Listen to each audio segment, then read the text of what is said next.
Donc il est 17 heures, on va commencer si vous le voulez bien. D'abord, vous dire la satisfaction qu'on puisse se réunir 6 jours après les événements tragiques qu'a subi notre maison commune. Donc on se réunit, c'est tout un symbole, dans la salle du conseil municipal. Je remercie à toutes les équipes qui ont œuvré pour que cette réunion puisse se passer dans ce lieu, tout un symbole de la République. Comme d'habitude, la séance est filmée et retransmise sur Facebook de la ville. Voilà, je vais procéder maintenant à l'appel. Patrick Floquet, présent. François Rose. Présent. Karine Farge. Présent. Jean-Pierre Yetnin. Présent. Marie-Noëlle Flotterer. Monsieur Mourad Aziz a donné le pouvoir à moi-même. Madame Baktamaïch a donné le pouvoir à Elvire Thénault. Monsieur Jean-Luc Leroy. Présent. Madame Thénault Elvire. Présent. Monsieur Moustapha Bamba a donné le pouvoir à monsieur Loussen Mezouzi. Madame Lambert est absente. Madame Jacqueline Rago. Madame Bireille Bellatar. Monsieur Hervé Martin. Monsieur Albert Blondel. Monsieur Abdelaziz Lalmi. Madame Patricia Egas. Monsieur Bernard Narboni. Monsieur Bernard Laborde a donné pouvoir à monsieur Albert Blondel. Madame Francine Cancel. Monsieur Lucien El Mazouzi, Madame Marie Goulfrad a donné pouvoir à François Rose, Madame Loga Vicente a donné pouvoir à Monsieur Anamalé Selva, Monsieur Anamalé Selva, Madame Soria Maïch a donné pouvoir à Jean-Luc Leroy, Monsieur Alain Bocara, Madame Pascal Andrien Lassolo a donné pouvoir à Monsieur Thierry Mention, Monsieur Thierry Mention, Monsieur Raouf Baka, absent, Madame Jennifer Bodino a donné pouvoir à Laurent Poulot, Monsieur Laurent Poulot, Monsieur Franck Capmarty, Madame Barbara Ezelis, 21 présents, 9 pouvoirs, 2 absents.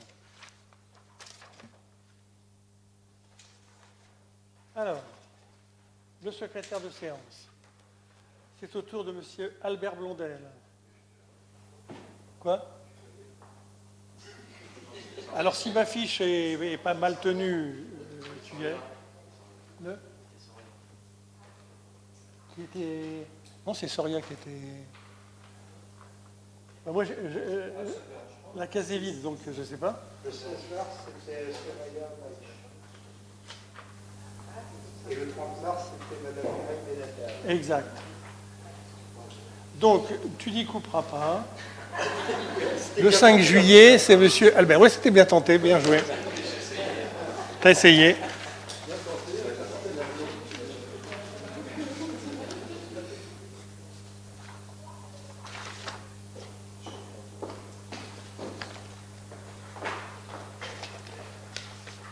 Alors, chers élus, chers Manimontoises, chers Manimontois, c'est avec une profonde tristesse et une grande préoccupation que je m'adresse à vous ce soir. Notre belle ville a été le théâtre de violences urbaines inacceptables. Des actes de vandalisme et d'incendie ont été perpétrés, notamment contre notre mairie, symbole de notre démocratie et de notre vivre ensemble. Tout d'abord, je tiens à exprimer ma solidarité et mon soutien aux victimes de ces actes de violence, que ce soit pour les habitants qui ont vu leur voiture incendiée ou les commerçants dont les vitrines ont été brisées. Aucune personne ne devrait jamais craindre pour sa sécurité ou voir son gagne-pain anéanti par des comportements irresponsables. Les violences urbaines de ces derniers jours doivent être condamnées sans réserve. Nous ne pouvons tolérer l'anarchie et le chaos dans nos rues. Notre ville a toujours été un lieu de paix, de respect et de solidarité, et nous devons nous efforcer de préserver ces valeurs qui font notre force. Ces actes de vandalisme et d'incendie, en particulier celui dirigé contre notre mairie, sont une attaque directe contre notre démocratie locale et contre la République. La mairie est le symbole de notre gouvernance collective, un lieu où les décisions sont prises pour le bien de tous. Saccager cet endroit, c'est s'attaquer à notre capacité à vivre ensemble et à résoudre les problèmes qui nous sont posés. Je veux être clair, ceux qui sont responsables de ces violences et de cet incendie seront recherchés, poursuivis et punis conformément à la loi. Nous travaillerons en étroite collaboration avec les forces de l'ordre pour identifier les coupables et les traduire en justice. Nous ne tolérerons pas l'impunité. Toutefois, la lutte contre les violences urbaines ne se limite pas à une réponse répressive. Nous devons aussi nous attaquer aux causes profondes qui les engendrent. Vous avez pu le constater comme moi sûrement, la grande majorité des casseurs sont jeunes, voire très jeunes. Il faut, je pense, amplifier notre politique d'aide à la parentalité, car il n'est pas normal de voir des jeunes de 13 ou 14 ans dans les rues le soir après minuit. En cette période difficile, j'ai pu compter sur de nombreux témoignages de soutien, que ce soit les élus du département, de l'opposition municipale, des Manimontois surtout consternés par ces faits odieux. Je les remercie tout sincèrement. Je veux aussi remercier nos agents de police municipale, notamment la brigade de soirée, qui n'ont pas compté leurs heures pendant ces nuits d'émeute et qui, dans le dispositif de sécurité intérieure avec les forces étatiques, ont joué un rôle prépondérant dans le retour à l'ordre républicain. Je veux aussi remercier les agents de la mairie, notamment les services techniques, qui ont permis dès le lendemain matin des exactions, de nettoyer le centre-ville et permettre à chacun de se déplacer sans encombre pour aller travailler. Faisons de cet événement tragique une opportunité de renforcer nos liens et de faire preuve de résilience. Soyons fiers de notre ville et montrons que nous sommes capables de nous relever plus forts que jamais. Je vous remercie de votre attention et de votre engagement envers notre ville. Ensemble, nous surmonterons ces épreuves et nous bâtirons un avenir meilleur. Vive Montmagny, vive la République et vive la France.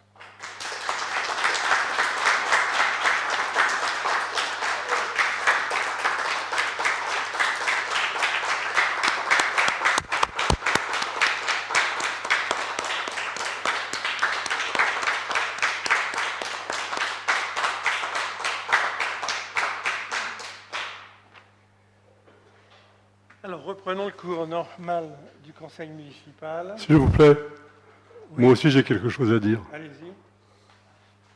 Donc, la mort du jeune Naël de Nanterre, tué par un policier lors d'un contrôle routier, a suscité une forte émotion dans notre pays et une immense colère de la jeunesse, trop souvent victime de brimades, de discrimination et de racisme de la part des forces de police. À tel point que le haut-commissaire aux droits de l'homme de l'ONU vient de le signifier à notre pays. Bon nombre de villes de la région parisienne se sont embrasées, donnant lieu à des saccages de biens publics, écoles, mairies, commissariats de police, mobilier urbain et de biens privés, commerces, véhicules. Notre ville n'y a pas échappé. Si nous comprenons la colère de cette jeunesse, nous condamnons fermement ces exactions qui pénalisent encore plus durement les habitants de notre ville, déjà victimes des politiques libérales mises en œuvre par Macron et soutenues par ses alliés de droite et d'extrême droite. La République doit dispenser une politique égale pour tous ses citoyens, quelle que soit la région, la ville où ils résident. Ce n'est pas le cas et nous le constatons à chaque jour. Dans l'immédiat, nous appelons la jeunesse de Montmagny à faire preuve de calme et de lucidité. Les dégradations ne servent à rien et pénalisent lourdement les habitants déjà en grande difficulté pour nombre d'entre eux. Nous demandons que la justice soit faite sur le meurtre de Naël. Nous demandons l'abrogation des lois de 2017 qui justifient la légitime défense en cas de refus d'obtempérer. Depuis 2017, 13 jeunes ont été victimes, et ce, sans aucune suite pénale. En l'absence de la vidéo de Nanterre, il y a fort à craindre que ce meurtre ait été vite classé. Rappelons que le policier a été mis en examen pour 2 motifs. Homicide volontaire et faux en écriture publique par une personne dépositaire de l'autorité publique. Nous demandons que les services publics fassent l'objet d'investissements massifs et que nos communes de banlieue bénéficient d'un plan pour l'égalité républicaine. En matière d'éducation, aucune classe ne doit être supprimée à la rentrée et toutes les absences doivent être remplacées sans délai durant toute l'année scolaire. Le recrutement d'enseignants bien formés et bien rémunérés doit être une priorité. Dans le cadre d'une donation spéciale pour l'égalité républicaine, notre commune devrait disposer de fonds d'urgence pour mettre en place des actions à destination de la jeunesse et des publics en difficulté.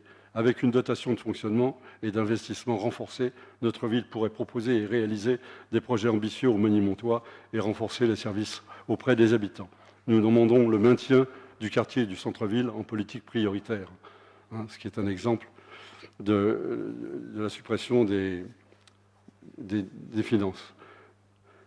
Alors que plus de 28% des 15-24 ans de Montmagny sont au chômage, nous demandons la mise en place d'une politique zéro jeune au chômage avec la fin des contrats précaires, la lutte contre les discriminations et à l'embauche, la proposition de formation adaptée aux jeunes en recherche d'emploi, un plan pluriannuel d'embauche de titulaires dans la fonction publique.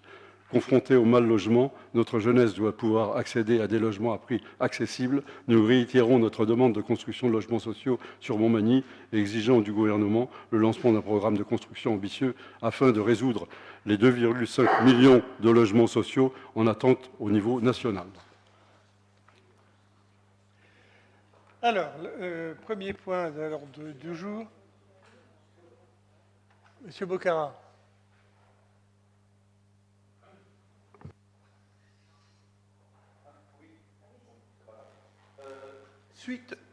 Suite aux incidents qu'il y a eu sur la ville, il paraîtrait qu'une association assez proche d'un de vos adjoints a été perquisitionnée.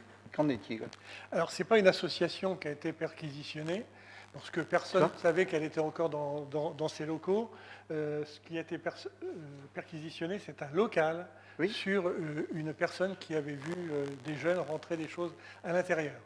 Voilà. Oui, mais c'est le local de la fameuse association. Non, mais vous faites un amalgame, là. Moi, je fais rien, je pose je une viens de question, vous dire, vous vous avez- comprenez, mais vous n'écoutez jamais ce que je vous dis. Je viens de vous dire que Alsa venait de rentrer dans les locaux, donc personne ne savait qu'Alsa était dans ces locaux-là, surtout pas la police, comment l'aurait-elle su. Donc, ils Et y donc, étaient. c'est sur un renseignement d'un manimontois qu'ils sont allés perquisitionner, parce qu'on leur avait dit, et ils sont, vous le savez bien en ce moment, sur les dents et preneurs de tout renseignement, ils sont donc allés perquisitionner un local, ils ne savaient pas à qui était le local. Mais il était à l'association avec ça.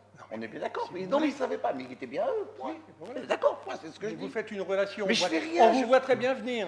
Mais On vous connaît suffisamment. Je fais rien du tout, je pose une question. Voilà. Si Alors, vous commencez le à premier décortiquer point- mes questions, le on ne va premier pas y point, arriver. c'est hein. l'approbation du procès verbal du 16 mars 2023. Avez-vous des remarques à formuler sur ce procès verbal? S'il n'y a pas de remarques, moi je vais en faire une, puisque vous savez que lorsqu'il y a demande de protection fonctionnelle, je dois absolument rendre compte au conseil municipal du résultat du jugement. Le 16 mars, le résultat du jugement avait été prononcé le 14. Nous étions présents, ainsi que l'avocat de la partie adverse, et je vous avais donc donné les résultats du jugement. Et je vous avais dit que j'étais relaxé. Alors bien évidemment, M. Bocara avait voulu crier haut et fort des choses complètement erronées, et comme il est marqué dans le procès verbal, il a voulu compléter l'information en disant vous dites que vous êtes relaxé, vous avez une façon très particulière de commenter les décisions de justice, vous n'avez pas été relaxé. Alors vous avez projeté le jugement que nous avons eu il y a une quinzaine de jours sur papier, et où il y a marqué relax, Floquet Patrick, des faits de poursuite à ce titre. Voilà. Il ne suffit pas de crier haut et fort pour dire la vérité. Je mets aux voix, je ne vous demande pas, je mets aux voix. Qui est contre? Non, vous ne pouvez pas parler. Vous avez parlé la dernière fois, ça suffit pour dire ce que vous avez dit, sinon on serait parvenu aujourd'hui sur ces faits-là. Qui est contre? Moi, je lis la presse, Vous n'avez rien à voir avec ce jugement, vous n'étiez pas présent lors du rendu de ce jugement, et vous avez quand même voulu parler. Mais alors, dans ce cas-là, non, mais vos informations, il faut les prendre à la source. Correctement, et on donnera les bonnes informations. C'est pas moi qui communique. Comment? C'est pas moi qui a communiqué aux Parisiens le résultat. Je suis pas dans cette affaire. Et ben là, Dans le résultat, dans le Parisien, il est marqué que l'affaire n'a pas été jugée du fait que les faits étaient c'est pas ce que vous avez dit que je n'étais pas relaxé. Vous n'êtes même pas en mesure de savoir ce que vous avez dit ce jour-là. bien sûr. Je mets aux voix. Vous Qui n'avez est même pas été contre? jugé. Qui est contre? Qui s'abstient? Une abstention, Monsieur Capmarty.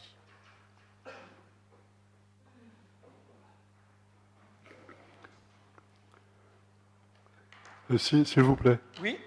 vous nous donnez les informations concernant les jugements qui vous sont favorables, mais jamais ceux qui vous sont défavorables. Bah parce qu'il n'y en a pas. Ah, il n'y en a pas. Là où vous avez eu, là où il y a eu Attendez. aide juridictionnelle, je vous ai toujours donné les résultats. Contre les agents municipaux de Montmagny, Mais quand je n'ai vous pas avez... demandé l'aide juridictionnelle contre les agents de Montmagny. Alors, le deuxième point, c'est Oui, bon. l'approbation du conseil municipal du 30 mars. Avez-vous des remarques à formuler sur ce procès-verbal?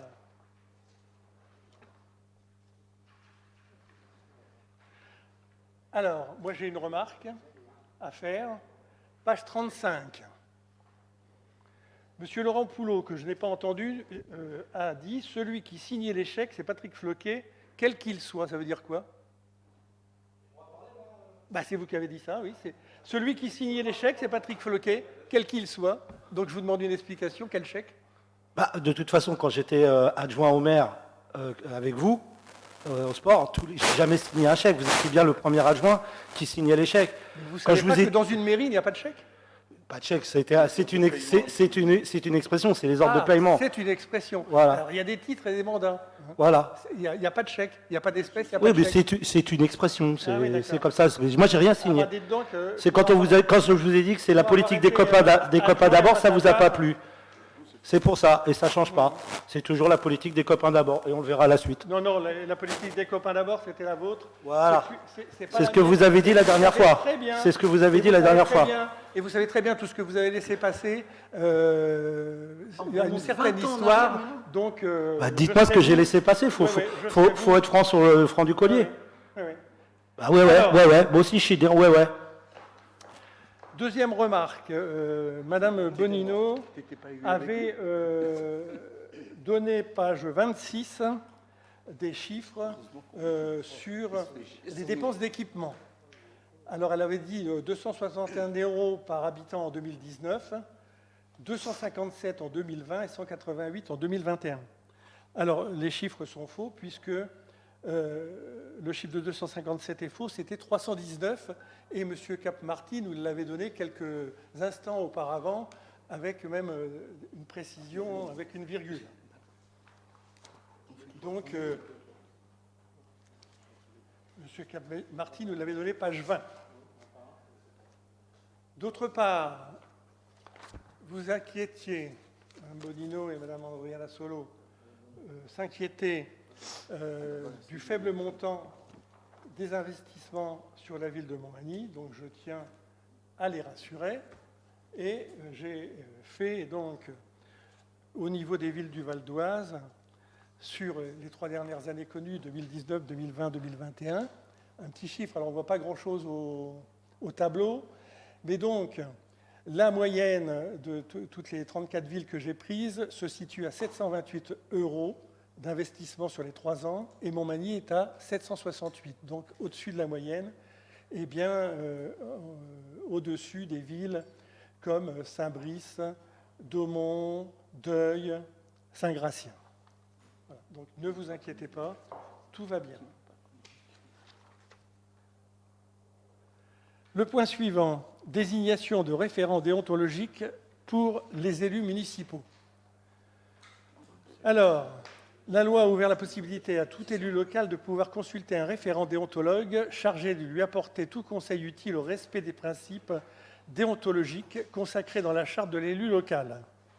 Cette charte énonce les principes déontologiques que les élus doivent respecter dans l'exercice de leur mandat, c'est-à-dire exercer son mandat avec impartialité, diligence, dignité, probité et intégrité. Poursuivre le seul intérêt général à l'exclusion de tout intérêt qui lui soit personnel, veiller à prévenir ou à faire cesser immédiatement tout conflit d'intérêts et ne pas utiliser les ressources et les moyens mis à sa disposition pour l'exercice de son mandat à d'autres fins, etc. Comme l'exige la loi, il a été donné lecture de cette charte lors de la séance d'installation du Conseil municipal du 4 juillet 2020 et une copie a été remise individuellement à chaque élu.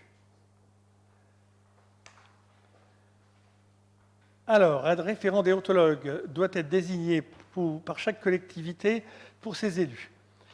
Ce référent déontologue a pour mission d'apporter à l'élu qui le sollicite tout conseil utile sur des questions relatives aux obligations et principes déontologiques mentionnés dans la charte. Il a donc vocation à assister les élus sur l'ensemble des questionnements, prévention des conflits d'intérêts, déclaration d'intérêts ou obligations déontologiques comme impartialité, dignité, neutralité, à travers des conseils et expertises.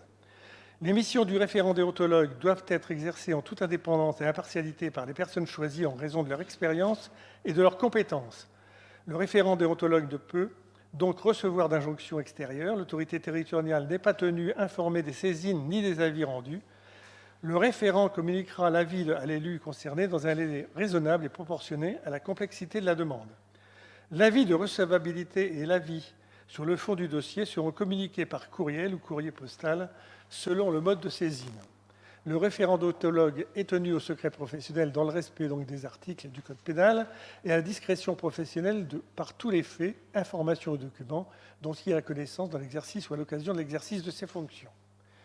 L'avis émis par le référent déontologue n'a pas vocation à être rendu public. Toute publicité faite à cet avis, par quelque voie et par quelque moyen que ce soit, sera sous la seule responsabilité de l'élu et ne pourra pas engager la responsabilité du référent déontologue.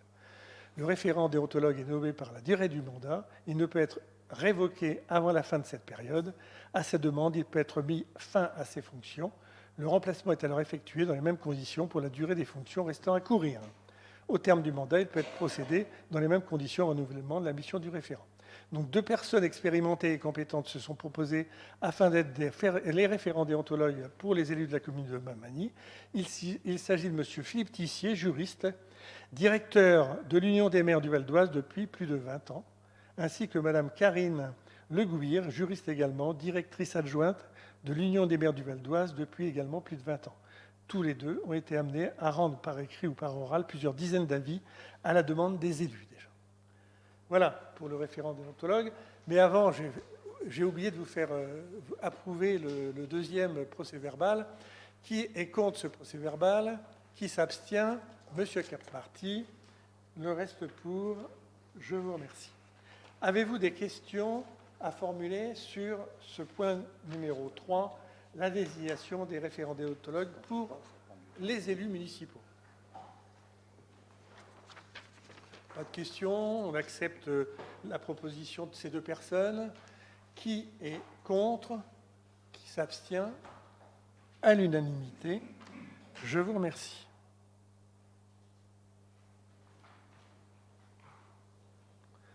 Le point suivant, c'est le point 4, la création et la suppression de postes et l'autorisation de recourir à du personnel contractuel. Donc, on va prendre la direction des affaires culturelles en premier, suite au départ en retraite donc, de la responsable de la médiathèque. On supprime donc son poste qui était ouvert.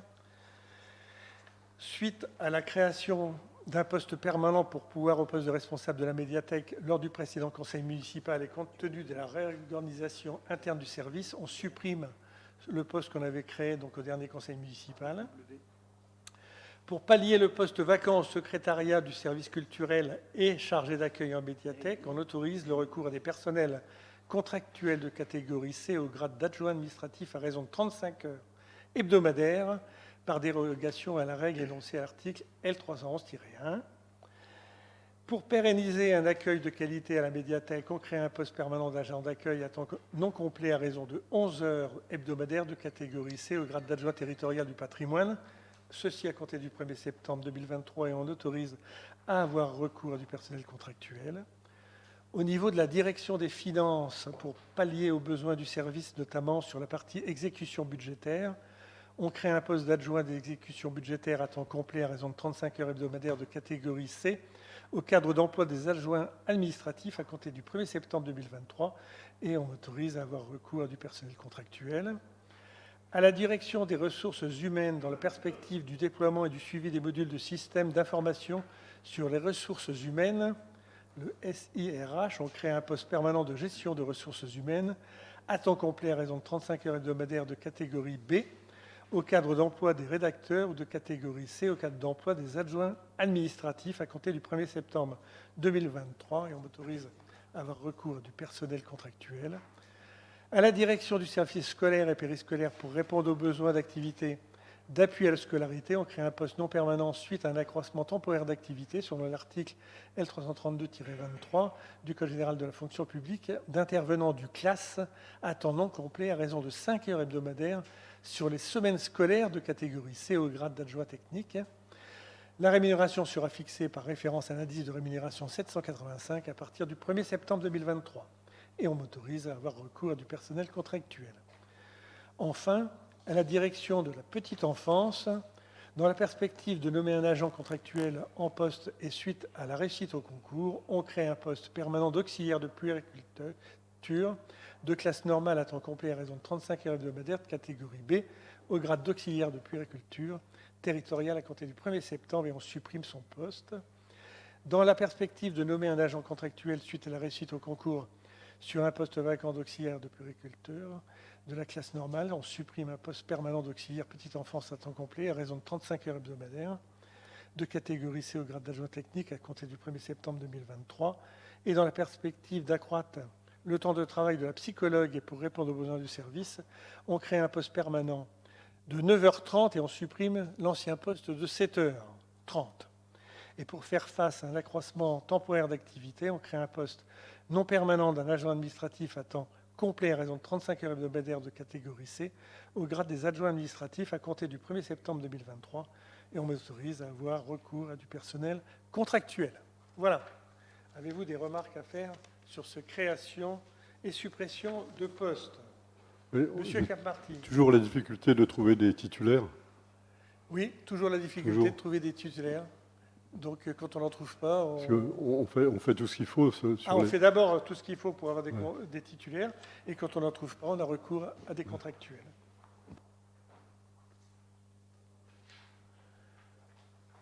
Pas d'autres questions, je mets au vote. Qui est contre? Qui s'abstient? À l'unanimité. Le point suivant, c'est l'actualisation du forfait mobilité durable. Le forfait mobilité durable prévu par la loi d'orientation des mobilités du 24 décembre 2019 a donné lieu à un premier décret pour la fonction publique. Initialement, le forfait mobilité durable n'était réservé que pour 2 catégories d'usagers, ceux utilisant un vélo avec ou sans assistance électrique et ceux pratiquant le covoiturage. Suite au décret du 13 décembre 2022 et à l'arrêté publié à la même date, il convient de réviser les modalités d'attribution du forfait de mobilité durable mis en place dans la collectivité par délibération du 1er juillet 2021. Le forfait mobilité durable consiste en une prise en charge de l'employeur en tout ou partie des frais engagés par ses agents, se déplaçant entre leur résidence habituelle et leur lieu de travail, trajet direct et sans détour, soit à vélo ou vélo assistance électrique, si c'est supérieur à 5 km, soit en covoiturage en tant que conducteur ou passager pour un trajet dont le kilométrage est supérieur à 10 km, en utilisant les services de mobilité partagés suivants, les services de l'occasion de mise à disposition en libre service de véhicules non thermiques avec ou sans station d'attache et accessibles sur la voie publique, les services d'autopartage de véhicules à faible ou très faible émission. La prise en charge dépend du nombre de jours d'utilisation d'un mode de déplacement éligible au forfait au cours de l'année civile. À la date de l'adoption de la présente délibération, il est de 100 € lorsque l'utilisation est comprise entre 30 et 59 jours, de 200 € quand c'est compris entre 60 et 99 jours, et au-delà de 100 jours, 300 €. Le nombre minimal de jours d'utilisation est modulé selon la quotité du temps de travail de l'agent. N'ont pas droit au forfait mobilité durable les agents publics qui bénéficient d'un logement de fonction sur le lieu de travail, d'un véhicule de fonction, d'un transport collectif gratuit entre le domicile et le lieu de travail, ou qui sont transportés gratuitement par l'employeur. Voilà. Donc, il est proposé au Conseil municipal d'instaurer le forfait mobilité durable selon les modalités que je viens de vous présenter. Donc, avez-vous des remarques à formuler sur cette actualisation du forfait mobilité durable? S'il n'y en a pas, je vais passer au vote. Qui est contre? Qui s'abstient? À l'unanimité. Je vous remercie.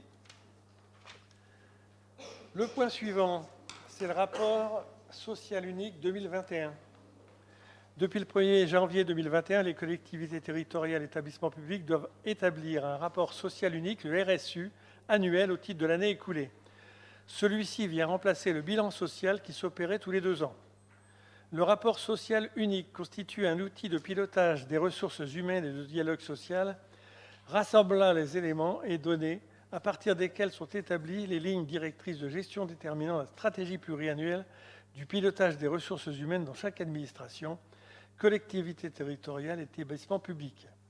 Il est établi autour de plusieurs thématiques relatives aux ressources humaines, l'emploi, le recrutement, les parcours professionnels, la rémunération, le dialogue social, la formation, la gestion prévisionnelle des emplois, des effectifs et des compétences. À l'instar du bilan social, le rapport social unique permet d'apprécier la caractéristique des emplois au sein de la collectivité et la situation des agents. Il permet de suivre et comparer la situation des femmes et des hommes parmi les collectifs d'agents employés par la commune, ainsi que leur répartition par service, fonction et âge. Ce rapport permet par ailleurs le suivi d'indicateurs clés tels que l'évolution de la pyramide des âges au sein des services, le budget de fonctionnement et la répartition des rémunérations, les actions de formation, les mouvements et promotions ou encore l'absentéisme. Pour la réalisation du RSU, le Centre de gestion de la Grande Couronne a mis à disposition de la collectivité un outil en ligne qui permet un remplissage facilité des données et l'intégration des 12 fichiers déclarations sociales nominatives mensuelles dont émane la synthèse présentée en annexe. Ce rapport est à présenter à l'Assemblée délibérante après avis du comité social territorial qui a émis un avis positif. Je vous demande donc d'approuver ce rapport social unique 2021 que vous aviez annexé à la présente délibération. Des questions?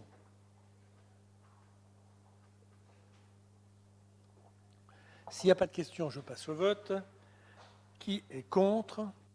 Qui s'abstient? À l'unanimité, je vous remercie. Le point suivant, c'est le budget primitif 2023 et la première décision modificative. Je donne la parole à M. Abdelaziz Lalmi. Merci, Monsieur le maire. Décision modificative numéro 1. Afin d'ajuster les prévisions budgétaires de l'exercice 2023, Monsieur le maire propose d'approuver la décision modificative numéro 1 suivante. Subvention à l'association Aiguillage. Selon le conseil départemental, la participation pour la commune de Montmagny à l'association Aiguillage est de 22 023 € pour l'année 2023, alors qu'il a été voté au BP 2023 une subvention de 22 000, soit un ajustement de 13 €. À cette somme, il convient de rajouter le montant de 2 098 €. C'est un excédent de 2020 qui a été retiré 2 fois à tort. Il convient donc d'ajuster la subvention de 2 111 €. Subvention aux associations. Association Twirling Club des Galaxies, 500 €. Une athlète de Twirling Club des Galaxies de Montmagny a été qualifiée pour les championnats du monde de Twirling bâton qui se dérouleront à Liverpool, au Royaume-Uni, en août 2023. La ville souhaite apporter son concours en attribuant une subvention à l'association pour participer au championnat du monde de Twirling bâton. Subvention aux associations sportives du collège Nicolas Copernic, 589 €. L'équipe de danse Bat Hip Hop du collège Nicolas Copernic, après avoir franchi les différentes phases qualificatives en emportant le titre de championne départementale et de championne académique, s'est brillamment qualifié pour le championnat de France, Union nationale du sport scolaire. La participation de 5 élèves et de 2 professeurs de EPS à ce championnat engendre un coût de 1 178 €. La ville souhaite apporter son concours en attribuant une subvention de 589 €. Toutes ces subventions, ajustements aux associations Aiguillage 2111, Association Twirling Galaxy 500, Association sportive du collège Nicolas Copernic 589, soit un montant total de 3 200, font l'objet d'une opération d'ordre en section fonctionnement par le virement des crédits du chapitre 021 dépenses imprévues vers le chapitre 6574 autres charges de gestion courante. Opération patrimoniale. Il s'agit d'une opération en section investissement, frais d'études pour réaliser les travaux dans le groupe scolaire des Lévriers pour un montant de 45 000. Les travaux en cours de réalisation pour le centre de loisirs des Lévriers pour un montant de 772 000. Cette opération se fait par le virement des crédits du chapitre 2135 installation et agencement vers le chapitre 041 opération patrimoniale pour un montant de 817 000 euros. Merci, Monsieur Abdelaziz Lalmi. Avez-vous des remarques à faire sur cette décision modificative? Si il n'y en a pas, Monsieur Bocara. Juste, monsieur le maire, on peut avoir le nom de l'athlète qui va faire le truc de curling? De tirling. Je ne sais pas si le nom est marqué dans la délibération suivante. Non, il n'est pas marqué. Oui, je l'ai, mais... Non, c'est pas un piège, hein, c'est pas du tout un piège. C'est que pas je un vois. piège, Non, je vous explique pourquoi. Parce que d'après les bruits qui courent, il y aurait une athlète qui partirait avec un entraîneur. Alors si on lui donne 500 balles et qu'elle va dans un autre club, c'était pas un piège du tout. Hein. Non, eh bien, c'est tout à fait ça. Elle part avec son entraîneur. Ah bah voilà. Et comme on vous dit, il y a 8 athlètes qui partent de différents clubs de la région Île-de-France. Et ils vont donc en Angleterre. Mais ils forment une équipe. Non, c'est pas ça que je dis. Elle part du club de Montmagny. C'est ça que je vous dis. Le président ne me l'a pas dit. Non, est-ce que c'est la même personne? Parce qu'il y en a une de haut niveau qui part avec son entraîneur dans un autre club. Et si je dis pas de conneries de mémoire, je sais pas, c'est pas sûr. Ça. Je crois que c'est Goussainville ou je sais pas quoi. Ah non, ça c'est une autre qui part à Goussainville. Donc c'est pas elle qui part. C'est ok. pas elle qui part à Goussainville. D'accord, c'est pas elle qui part avec l'entraîneur. Tout à fait, donc. tout Ok, à fait. d'accord. Non, non, c'est pas elle. Ok. Rien à voir. Je mets au vote qui est contre, qui s'abstient à l'unanimité. Le point suivant, c'est le rapport annuel d'utilisation du Fonds de solidarité de la région Île-de-France pour l'exercice 2022 que l'on doit faire avant les vacances. Merci, Monsieur le maire. En application de l'article L. 2531-1 du Code général des collectivités territoriales, le maire d'une commune ayant bénéficié au titre de l'exercice précédent d'une attribution du Fonds de solidarité des communes de la région Île-de-France, prévu par l'article L. 2531-12 du même Code, présente au conseil municipal, avant la fin du deuxième trimestre qui suit la clôture de cet exercice, un rapport qui présente les actions entreprises afin de contribuer à l'amélioration des conditions de vie et des conditions de leur financement. Tel est l'objet de la présente délibération qui vise à prendre acte du tableau récapitulant l'attribution pour l'année 2022 du Fonds de solidarité de région Île-de-France. Vous avez le tableau au verso. Hein. Vous avez les actions, fonctionnement, actions, investissement.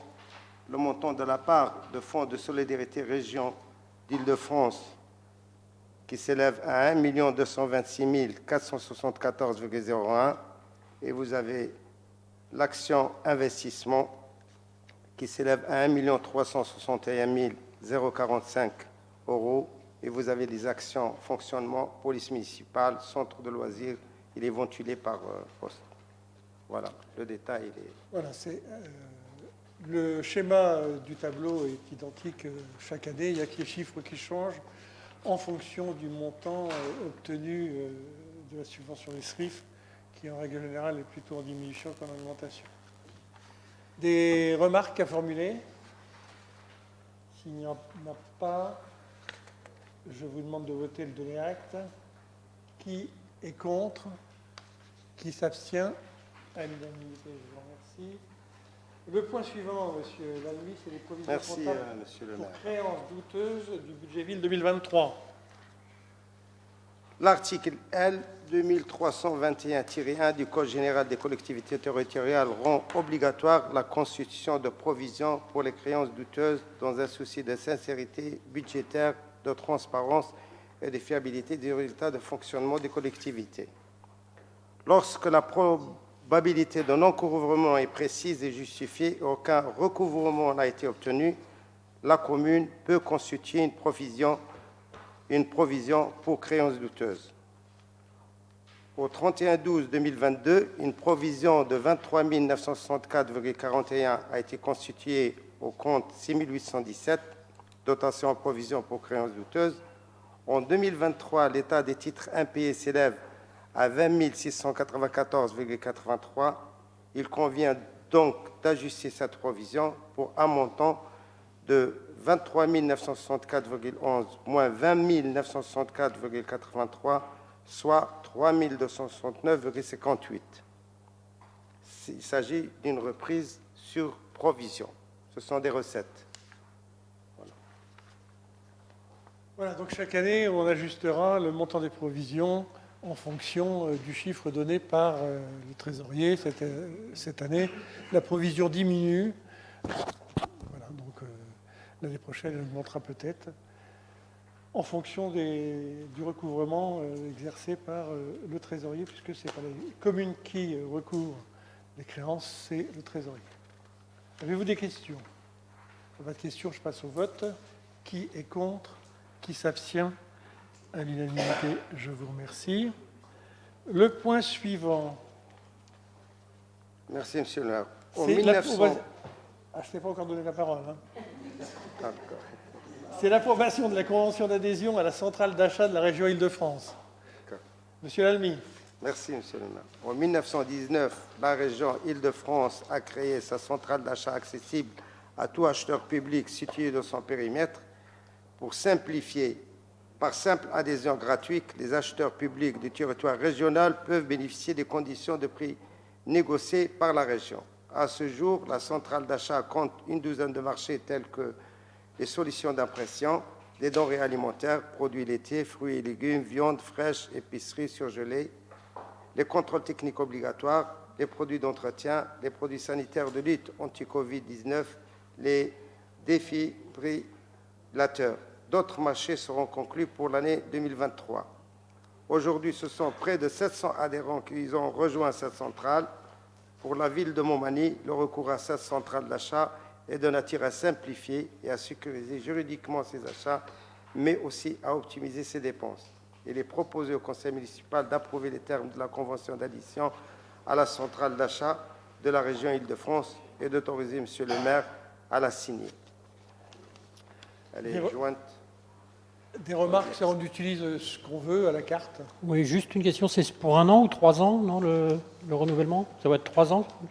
Oui, mais bon, on l'utilise si on veut, hein, on peut ne pas l'utiliser. Hein. Oui, non, savoir si chaque année on doit réadhérer ou... Ah non, je pense voilà, pas. je pense qu'il que doit y avoir... La durée de la présente convention entre en vigueur, donc à compter de sa notification à la région. La Il y aura une convention durée. est établie pour une durée indéterminée. Il peut y être mis fin dans les conditions définies ci-après, donc voilà, quand on en a envie. Okay. Donc il n'y a même pas de durée, hein, elle court tant qu'on ne l'arrête pas. Tant que voilà, c'est taxi reconduction. Voilà. D'autres remarques? S'il n'y en a pas, je mets au vote. Qui est contre? Qui s'abstient? À l'unanimité, je vous remercie. Le point suivant, c'est l'approbation de la convention relative à la garantie d'emprunt au profit de la société ICF La Sablière pour l'acquisition de 91 logements situés 8 à 10 rue Maurice Berthaud et 2, 4, 6 allée des Vergers à Montmagny. Monsieur François Rose. Merci, monsieur le maire. La société CDC Habitat Bailleur Social souhaite se séparer de son patrimoine rue Maurice Berthaud. ICF Habitat La Sablière souhaite l'acquérir. La commune du Valoise, comme vous le savez tous, elle a 14 000 habitants et se situe à 10 km de Paris.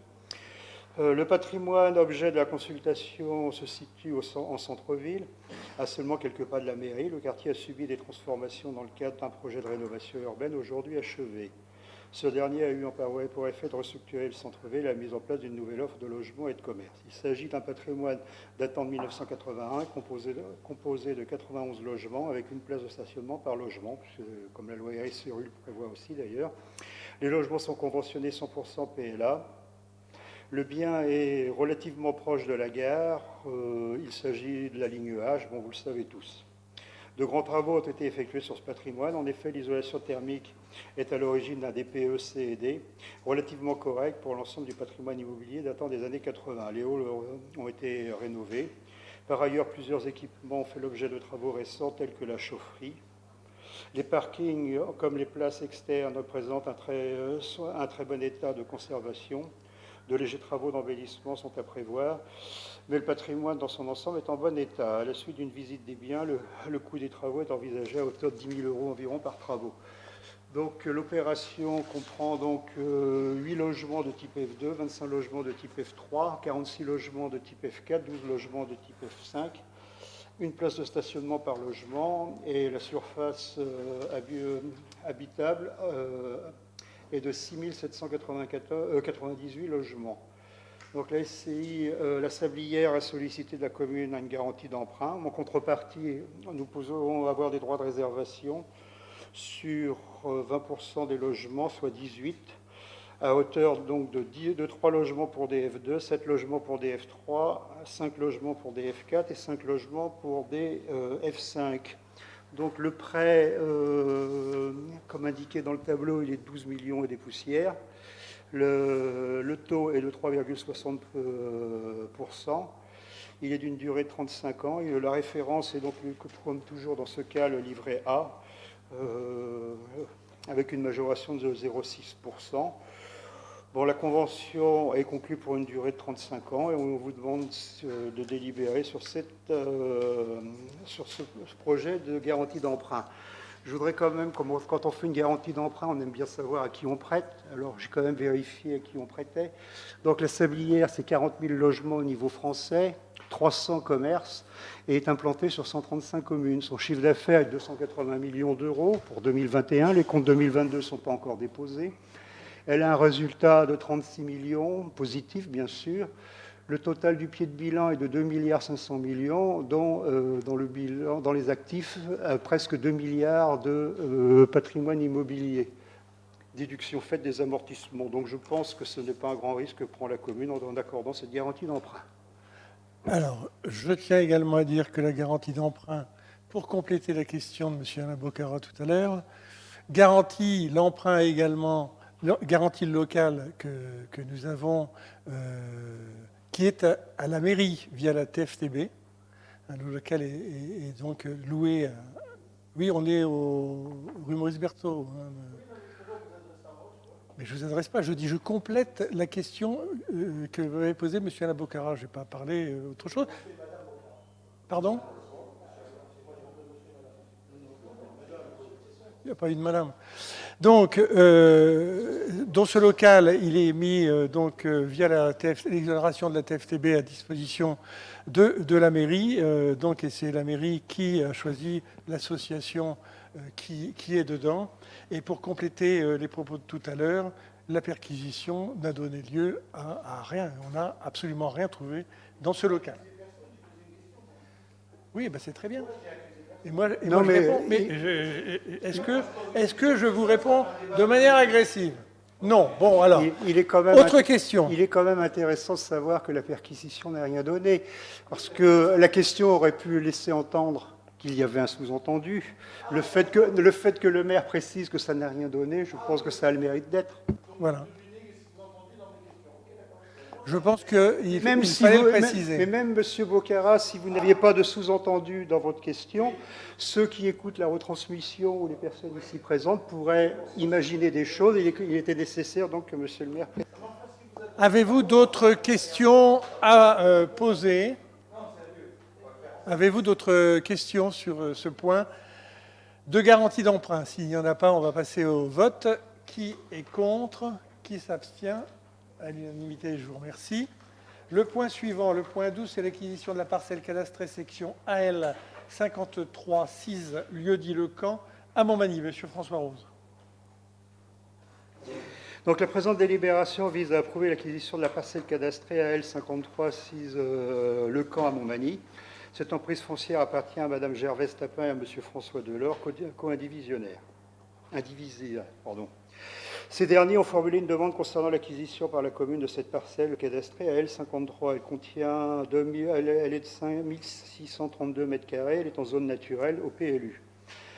La base du prix observé dans le cadre d'une transaction comparable dans zone L et L est de 8 € du mètre-carré. Par conséquent, la commune proposait le 20 mars 2023 l'acquisition de cette parcelle pour 13 056 €. Madame Gervaise Tapin a accepté l'offre le 29 mars, M. Delors le 30 mars.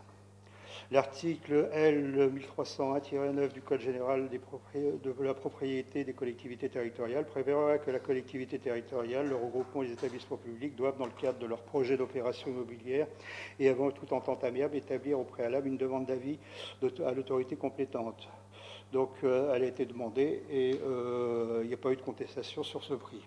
Le seuil applicable a été modifié par arrêté du 5 décembre 2016 pour les acquisitions foncières et le seuil de la saisine est relevé à 180 000 euros. La mission des domaines n'a donc pas été consultée. Donc voilà, donc vous avez un plan derrière qui vous donne une situation précise de cette parcelle qui traverse l'intégralité du secteur du camp. Donc il y a un intérêt à ce qu'on l'acquiert pour l'avenir, pouvoir avoir un meilleur contrôle sur le secteur, par exemple. Voilà. Des remarques sur cette acquisition? Monsieur Capmarty. Oui, j'aurais voulu savoir quelle utilisation la commune compte-t-elle faire de ces terrains? Dans un premier temps, Aucune. rien parce qu'elle est en zone naturelle, mais ici, il s'avérait qu'il y ait des modifications du plan local d'urbanisme pour quelque raison que ce soit, volontaire ou même involontaire par intervention de l'État. Il serait toujours intéressant d'avoir une parcelle située en plein milieu du camp. Comme cela, on est incontournable dans le cadre des projets qui pourraient s'y réaliser. Voilà. Je mets au vote qui est contre, qui s'abstient à l'unanimité. Je vous remercie. Le point 13, l'acquisition de la parcelle cadastrée, section AI 393, 6 lieux dit la ferme du Four à Montmagny, monsieur François Rose. Donc c'est sensiblement le même texte que la précédente, sauf qu'elle concerne, comme disait monsieur le maire, la parcelle AL 663 de 900 m² et la parcelle AL 664 de 44 m².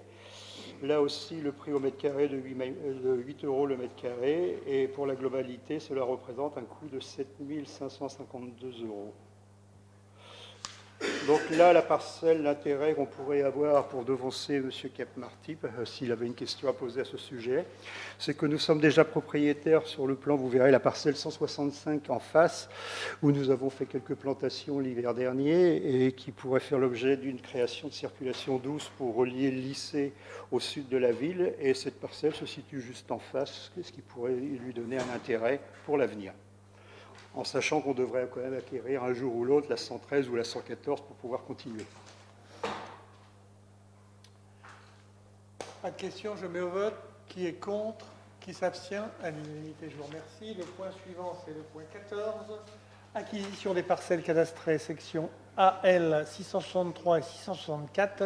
6 lieux dit l'état de Cailloux à Montmagny, monsieur François Rose. Le tracé de la rue des Sablons a été modifié lors du réaménagement du parc technologique de Montmagny à partir de 2010 et il y a lieu de délibérer pour régulariser cette modification. Cette opération de déclassement envisagée n'a pas pour conséquence de porter atteinte aux fonctions des dessertes et de circulation de la rue des Sablons et par conséquent la dispense d'enquête publique. La portion de l'ancien tracé de la rue des Sablons est d'une superficie de 664 m², à déclasser du domaine public communal et matérialisée en pain de bêche sur le plan de géomètre annexé aux présentes délibérations. Alors, il faut savoir aussi que la modification du tracé n'est pas uniquement le fait que c'est le réaménagement du PTM, c'est aussi le fait qu'il convenait de dévier la rue des Sablons par rapport à la sortie de la trémie du tunnel qui passe à l'emplacement de l'ancien passage à niveau. Et je pense que c'est plutôt ça qui était important dans le cas de dévier la rue des Sablons avant toute chose. Très bien, monsieur Rose, seulement j'avais dit question 14 et non pas question 15. Oh, excusez-moi. Alors attendez, moi j'ai pas... Ah, bah ça prouve que vous suivez.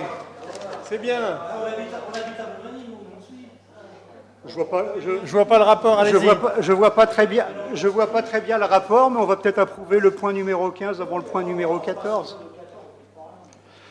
Je pense que ça va pas trop vous perturber. Vous arriverez peut-être à avoir une connexion neuronale suffisante pour arriver à approuver le 15 avant le 14.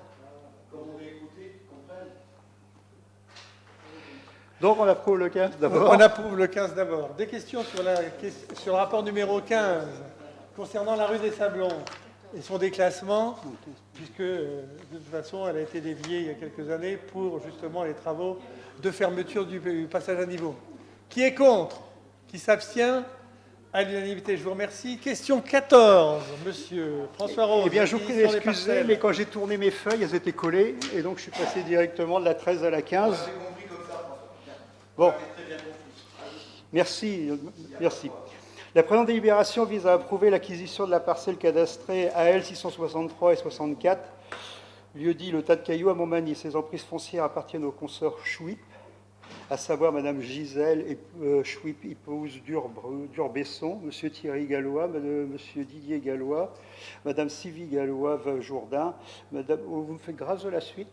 Bon, ces derniers, via l'étude notariale de Melgéro Brica et Laurence Hervouette, ont formulé une demande concernant l'acquisition par la commune des parcelles que je viens de citer. Les parcelles d'une contenance de 900 m² pour la AL 663 et 44 m² pour la 664 sont classées en zone naturelle NL. Donc la base du prix est toujours de 8 € du mètre carré et le total représente 7 552 €. Le reste de la délibération est la même que la précédente. Des questions sur ces deux parcelles? S'il n'y en a pas, je passe au vote. Qui est contre? Qui s'abstient? À l'unanimité. Je vous remercie. Le point 16, c'est le feuilleton de la rue du Claude-Pontoise. Le classement de parcelles dans le domaine public communal. Monsieur François Rose. J'espère que je ne reviendrai plus sur le sujet du Claude-Pontoise. J'espère qu'on l'aura épuisé. La commune de Montmagny entretient la rue du Claude-Pontoise qui a le statut de voie communale à usage de circulation publique. Suite à l'établissement d'un plan topographique et parcellaire par le cabinet de géomètre Bonnier, Vernier, Floche, il est apparu qu'une partie de la rue était partiellement cadastrée.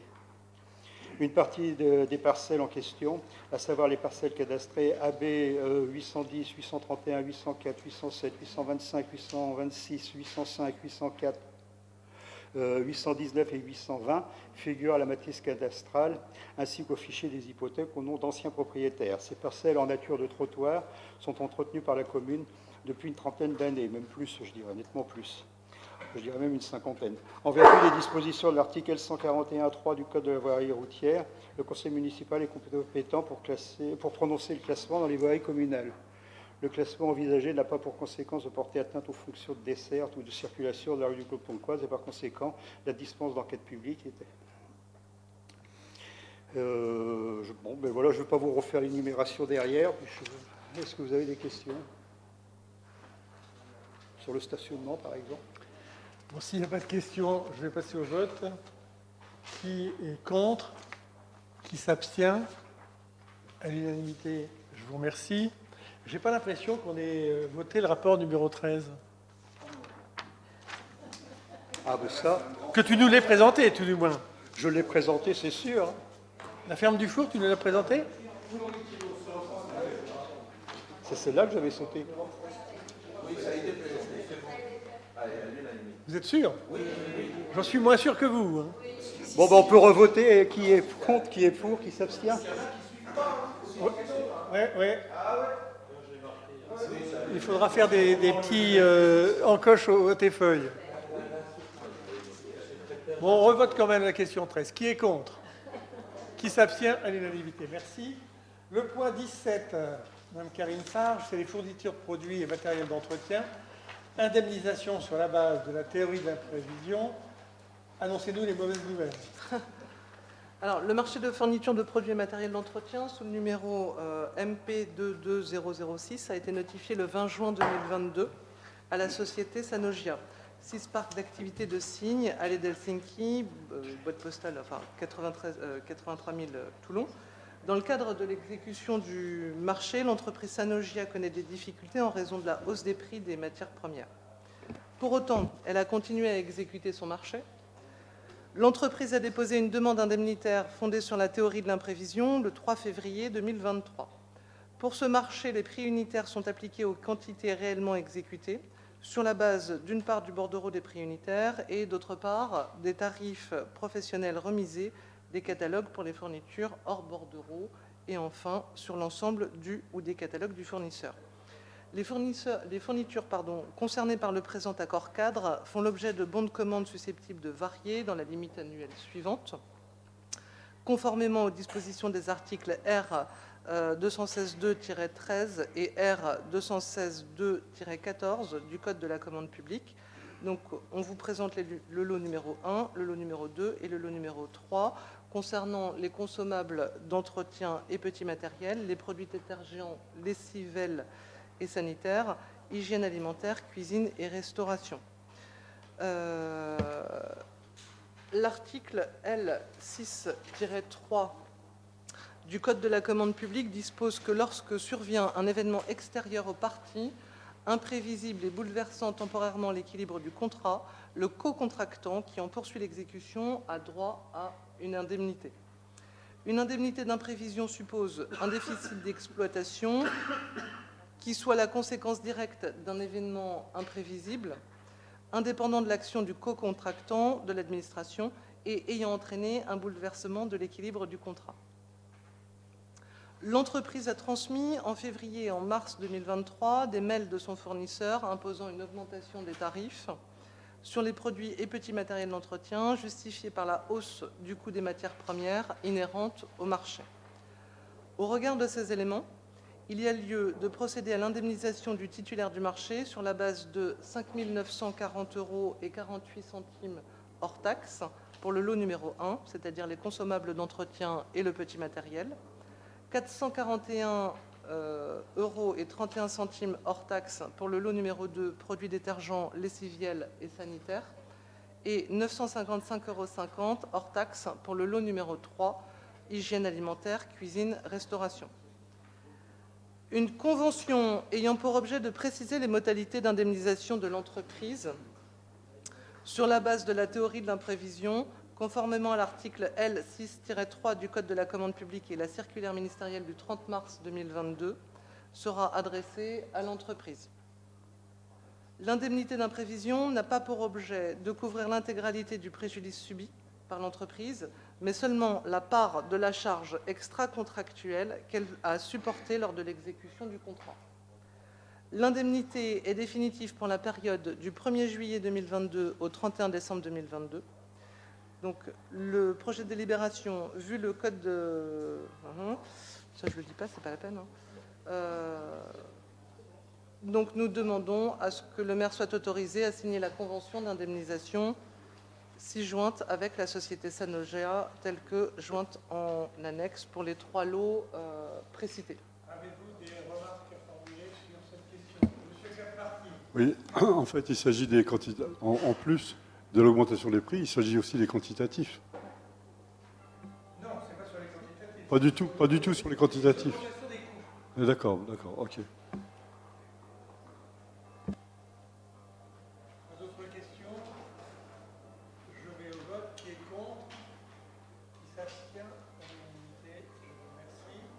Le point 18, c'est l'attribution d'une subvention exceptionnelle en faveur de l'association sportive du collège Nicolas Copernic. Donc, il s'agit de prendre 50% de la demande formulée par le collège Nicolas Copernic, à 878 €. Vous prendrez 589 €. Et comme M. Lalmé lui a déjà tout dit tout à l'heure, je ne relirai pas la délibération. Avez-vous d'autres questions? Monsieur Foulot. Oui, juste pour savoir, cette action, elle a déjà eu lieu, puisque comme c'est la fin scolaire, où est-ce qu'elle va avoir lieu dans les mois qui suivent? Déjà d'une, et savoir si, je ne sais pas si c'est des troisièmes qui partent au lycée, ça ne sera pas cette équipe-là, quoi. C'est juste... De toute façon, même si elle a déjà eu lieu Pour cette année. prestation, la subvention, nous l'aurons et ça ira dans les comptes de l'année. Vous n'en savez pas le résultat, alors, d'une manière ou d'une autre? Quoi? Bah, s'ils sont champions.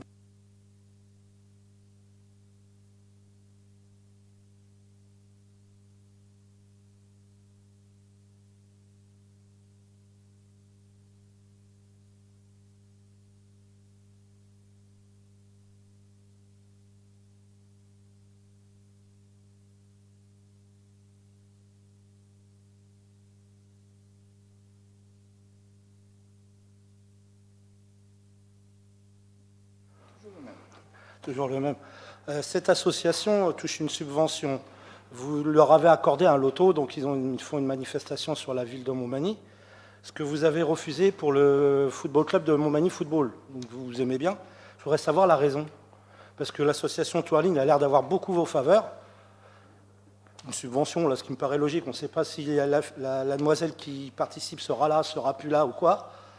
Et plus la subvention, plus le loto, alors que vous avez refusé un loto pour le football club de Montmagny.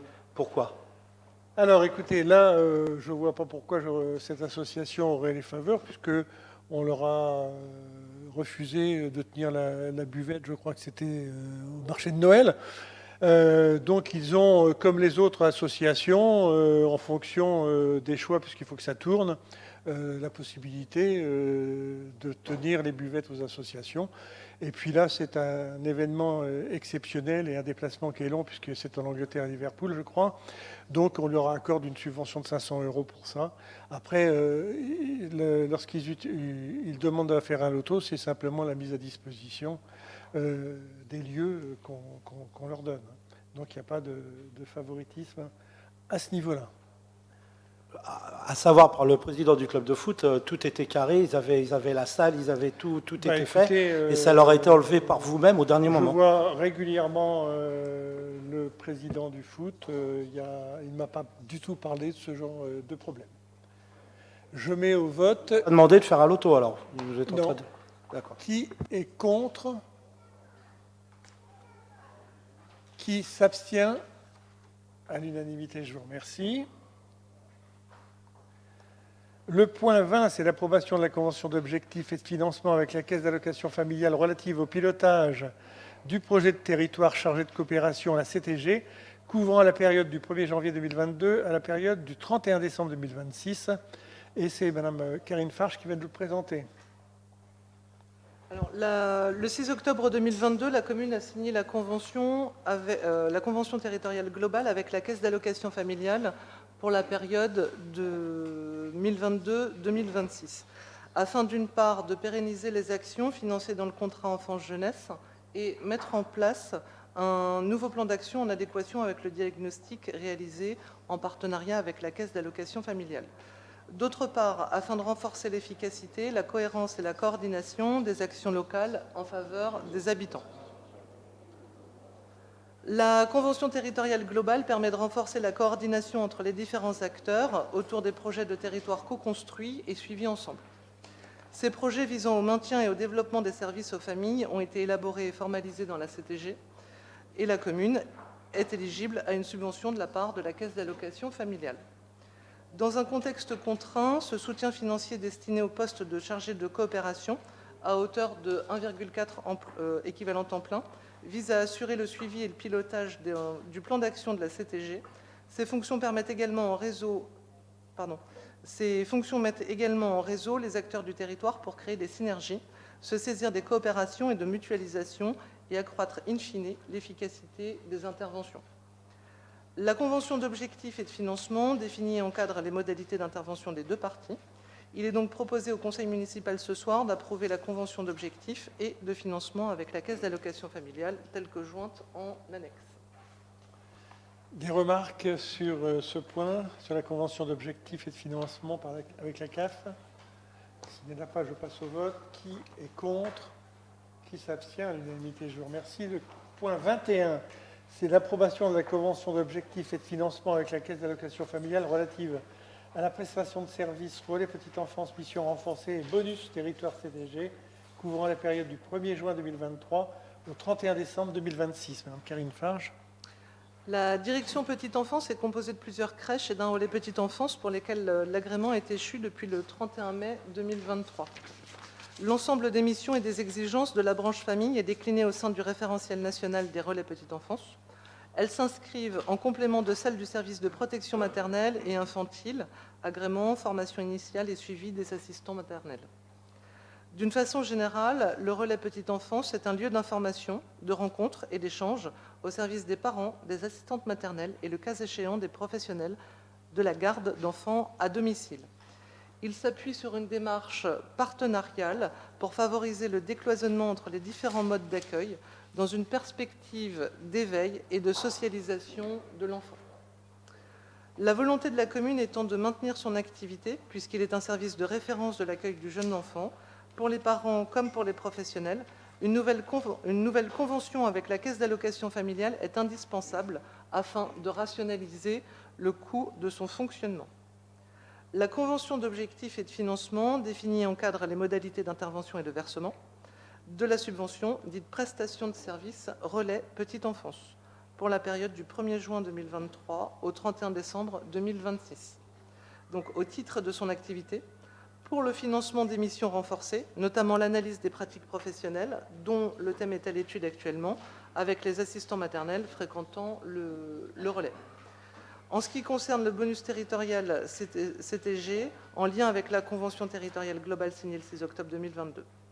Il est donc proposé au conseil municipal d'approuver la convention d'objectifs et de financement avec la caisse d'allocation familiale, telle que jointe en annexe également. Des remarques sur ce point?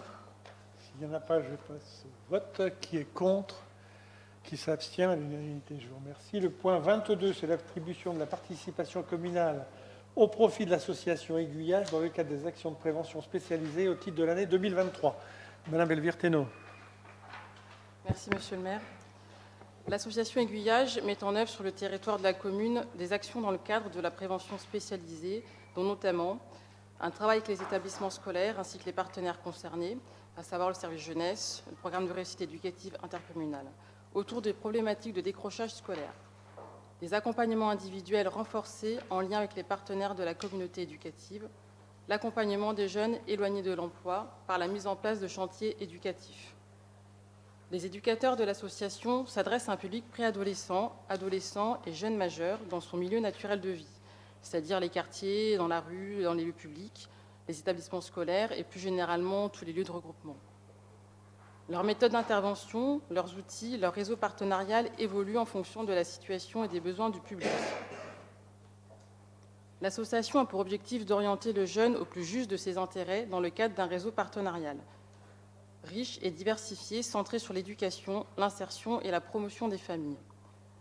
Conformément à la convention de partenariat entre la communauté d'agglomération Plaine-Vallée, le département du Val d'Oise, les communes de Deuil-la-Barre et Montmagny et l'association Aiguillage, au titre de la période 2023-2026, les participations des différentes collectivités sont ainsi déterminées sur la base d'un budget de fonctionnement soumis au département par l'association. Les deux communes de Deuil-la-Barre et Montmagny s'engagent à participer à hauteur de 10% chacune du budget. La communauté d'agglomération Plaine-Vallée participe à hauteur de 80% d'un tiers du budget. Le département participe à hauteur de 80% des 2/3 du budget. La commune a été destinataire d'un courrier du département du Val d'Oise, reçu le 9 mai dernier, et l'informant que pour 2023, les dépenses de fonctionnement de l'association ont été fixées à 256 899 € et que les recettes déductibles sont d'un montant de 36 769 €, soit un coût de 210 130 €. Pour l'année 2023, les participations des différentes collectivités sont donc les suivantes. 117 403 € pour le département, 58 701 € pour la communauté d'Agglo, 22 013 € pour la commune de Deuil-la-Barre et 22 013 € pour la commune de Montmagny. À cette somme, il convient de rajouter le montant de 2 098 €, c'est-à-dire l'excédent enregistré par l'association en 2020, qui a été reversé 2 fois à tort à la commune l'an passé. En ajoutant cette régularisation, la participation communale pour 2023 s'élève ainsi à 24 111 €. La présente délibération a donc pour objet d'accepter de modifier le montant de 22 000 € voté lors du budget primitif pour 2023 à titre prévisionnel, au titre de la participation due à l'association Aiguillage pour les actions de prévention spécialisées qu'elle mène sur le territoire de la commune de Montmagny, d'approuver le nouveau montant de cette participation qui s'élève à 22 013 €, ainsi que le reversement de l'excédent de fonctionnement perçu 2 fois par la commune d'un montant de 2 098 €, soit un total de 24 111 € devant être versé à l'association Aiguillage. Des remarques sur ce point 22 et sur l'attribution de la participation communale donc à l'association Aiguillage. Pas de remarques. Je passe au vote. Qui est contre? Qui s'abstient? À l'unanimité. Je vous remercie. Le point suivant, le point 23, c'est l'examen du rapport final d'évaluation du contrat de ville intercommunal 2015-2022. Merci, Monsieur le maire. La communauté d'agglomération Plaine-Vallée est signataire depuis 2015 d'un contrat de ville intercommunal avec l'État, les communes de Deuil-la-Barre, Montmagny, Saint-Gratien et Soisy sous Montmorency. Cette contractualisation formalise les engagements des signataires au bénéfice des habitants des quartiers placés en politique de la ville et arrivera à échéance le 31 décembre 2023. Pour rappel, les contrats de ville reposent sur 3 axes, qui sont la cohésion sociale, le cadre de vie et le renouvellement urbain, le développement économique et l'emploi. Sous l'impulsion de l'État, la communauté d'agglomération a engagé au cours de l'année 2022 une démarche d'évaluation avec 2 objectifs. Premièrement, rendre compte d'une part de la mise en œuvre des actions programmées et de leurs résultats, et porter une appréciation d'autre part sur le fonctionnement et l'impact du contrat de ville, savoir gouvernance, pilotage et mobilisation du droit commun. Pour ce qui est de la communauté d'agglomération Plaine-Vallée, cette démarche a donné lieu à l'élaboration d'un référentiel d'évaluation construit autour de 2 questions évaluatives. La première question porte sur la capacité du contrat de ville à produire de la co-construction, ainsi qu'à mobiliser les politiques publiques de droit commun. La deuxième question porte sur la capacité du contrat de ville à améliorer les conditions de vie des habitants, à réduire les écarts de développement entre quartiers prioritaires et le reste de l'aire urbaine. Ce référentiel a ensuite servi de base aux réflexions menées au sein d'ateliers participatifs organisés en septembre dernier et co-animés par la déléguée du préfet, les équipes opérationnelles de la communauté d'agglomération et des communes concernées avec l'ensemble des partenaires du contrat de ville. Les travaux d'évaluation ont été menés à partir des 3 portes d'entrée que sont le programme de réussite éducative intercommunale et les dispositifs de soutien à la parentalité, l'abattement sur la base d'imposition de la taxe foncière sur les propriétés bâties et les dispositifs d'accompagnement des publics prioritaires dans l'emploi. Ce sont au total près d'une centaine d'acteurs du territoire qui se sont mobilisés autour de différentes thématiques en lien avec la vie quotidienne des habitants de nos quartiers prioritaires. La cohésion sociale avec la réussite éducative et le soutien à la parentalité, le cadre de vie et l'emploi. La restitution de ces travaux a été traduite dans un rapport qui est joint en annexe, mettant en relief les principaux enseignements et analyses. Ce rapport a fait l'objet, le 21 novembre dernier, d'une présentation en comité de pilotage intercommunal en présence du préfet délégué pour l'égalité des chances, des maires des communes concernées et des autres signataires du contrat de ville. Dès lors, le conseil municipal est invité à prendre acte de l'examen du rapport final d'évaluation du contrat de ville intercommunal pour la période 2015-2022 que vous avez pu voir en annexe. Voilà, c'était monsieur Xavier Delarue, l'ancien PEDEC, qui était présent ce jour-là à cette réunion. Des questions? Voilà, donc ça c'est l'évaluation du contrat de ville. On parlera prochainement du prochain contrat de ville qui devrait être signé. Et on se bat pour l'instant pour que nous gardions, comme j'ai vu qu'il y avait l'appui de M. Capmarty, gardions nos 2 QPV sur Montmagny. S'il n'y a pas de questions, je mets au vote. Qui est contre? Oui, ben, on vote pour le donner acte. Il faut toujours voter pour le donner acte. C'est bien ça, oui, tout à fait. Qui est contre? Qui s'abstient? À l'unanimité, je vous remercie. Le point suivant, c'est le point 24, la demande d'agrément auprès de la Caisse d'allocation familiale pour l'animation globale et la coordination et l'animation collective des familles pour la période 2023-2027. Monsieur Jean-Pierre Yetna. Merci, Monsieur le maire. Deux mots d'introduction pour éclairer le jugement du conseil municipal. L'année dernière, la Caisse d'allocation familiale, qui est notre premier partenaire, nous avait accordé un agrément dit de transition qui arrive à échéance. Nous lui demandons donc de nous renouveler sa confiance pour une période plus longue, 2023-2027. Et dans la note que je vais lire tout à l'heure, la note numéro 25, elle fait mention des raisons qui motivent notre demande d'agrément. Il y en a 3, l'inclusion sociale, la cohésion de territoire et puis le renforcement de la démocratie participative. Je vous donne maintenant lecture. Le conseil municipal du 30 juin 2022 a validé la demande d'agrément de transition de projet social de territoire du centre socio-culturel Saint-Exupéry du 1er juin 2022 au 31 décembre 2023. Le nouveau projet social de territoire co-construit avec les Manimontois, les partenaires et les bénévoles couvrira la période 2023-2027. Voici les axes retenus à la suite de plusieurs travaux et des travaux du comité technique de pilotage. Accompagner les idées d'émancipation, définir le centre socio-culturel comme lieu de création de liens sociaux, favoriser l'accès aux droits et lutter contre les exclusions. La demande d'agrément animation globale et coordination auprès de la Caisse d'allocation familiale permettra au centre socioculturel Antoine Saint-Exupéry de bénéficier des financements correspondants pendant la durée du projet social territoire. Les actions en direction des familles permettront de recevoir un autre agrément de la Caisse d'allocation familiale appelée animation collective famille. Il s'agit d'une partie intégrante de la fonction d'animation globale et coordination et destinée à soutenir les familles. Il est donc proposé au conseil municipal d'approuver la demande d'agrément auprès de la Caisse d'allocation familiale et de solliciter les prestations de services, animation globale et coordination et animation collective pour la période 2023-2027. Avez-vous des questions à poser sur ce point? Monsieur Bocara. Il n'y a pas de sous-entendu, hein, c'est juste sec comme question. Pourquoi ne pas avoir arrêté le truc 2023-2026? Pourquoi être allé jusqu'en 2027? Mais ce n'est pas nous qui décidons. D'accord. C'est des contrats de la CAF. Donc ils sont sur 4 ans maintenant. Oui, c'est ça. D'accord. Merci. Enfin, pas tout à fait. Hein. Vous savez, il faudrait réviser les mathématiques et les intervalles. Non, ça fait 5. Non. Ah oui, ben, ça, enfin moi, on me l'a toujours appris. Voilà. Donc, on passe au vote. 1er janvier, 31 décembre. On passe au vote. Ben, 2023, c'est pas le 31 Ah, décembre, il faut sinon deviner. on mettrait 2024. Enfin, Bah, je sais pas, moi, allez, faites une moi je compte galipette pour vous en 2023, sortir. 2027. Mais c'est toujours N+1. Monsieur, on vote. Ben oui, non, mais c'est comme ça, on l'a appris, c'est en mathématiques, ça ne changera pas. Hein. Alors, on passe au vote. Qui est contre? Qui s'abstient?